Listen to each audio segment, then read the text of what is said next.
కెన్యాలో ప్రతి సంవత్సరం హెలికాప్టర్ నుండి బ్లాక్ బాల్స్ ని ఇలా పడేస్తూ ఉంటారు. ఎందుకో తెలుసా?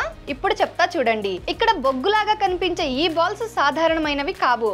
స్పెషల్ టైప్ ఆఫ్ చార్కోల్ తో కోటెడ్ చేసిన సీడ్స్. అంటే ఈ నల్లటి బాల్స్ లోపల విత్తనాలు ఉంటాయి. అక్కడ స్కూల్ పిల్లలు ఈ బాల్స్ తో ఆడుకుంటూ అక్కడ ఇక్కడ వాటిని విసిరేస్తుంటారు. ఈ విత్తనాల స్పెషాలిటీ ఏంటంటే ఇది వాటర్ తో కాంటాక్ట్ అయిన తర్వాత మాత్రమే యాక్టివేట్ అవుతుంది. అంటే మొలకెత్తుతుంది. అంతవరకు అది అలానే పడి ఉంటుంది. ఈ విత్తనాల పైన కోటింగ్ చార్కోల్ తో ఉండడం వలన ఏ జంతువులు కూడా వాటిని తినవు. కెన్యాలోని ఫారెస్ట్లలో చెట్లను ఎక్కువగా కట్ చేయడం వల్ల చెట్ల సంఖ్య తగ్గిపోతుంది. కాబట్టి కెన్యాను మళ్ళీ గ్రీనరీగా మార్చడానికి అక్కడ ఇలాంటి సీడ్స్ ను చల్లుతూ ఉంటారు. అకార్డింగ్ టు ద రిపోర్ట్ గత 4 సంవత్సరాలలో 11 కోట్ల కంటే ఎక్కువ బాల్స్ ని ఇలా విసిరేశారు. సో అప్పటి నుంచి ఇక్కడ ట్రీ సంఖ్య మళ్ళీ పెరుగుతూ వస్తుంది. ఈ సీడ్ బాల్స్ గురించి మీరు ఏమనుకుంటున్నారో కామెంట్ లో తెలియజేయండి. వ్యవసాయానికి సంబంధించి మరింత సమాచారం తెలుసుకోవడానికి ఫ్రీడమ్ యాప్ ని డౌన్లోడ్ చేసుకోండి.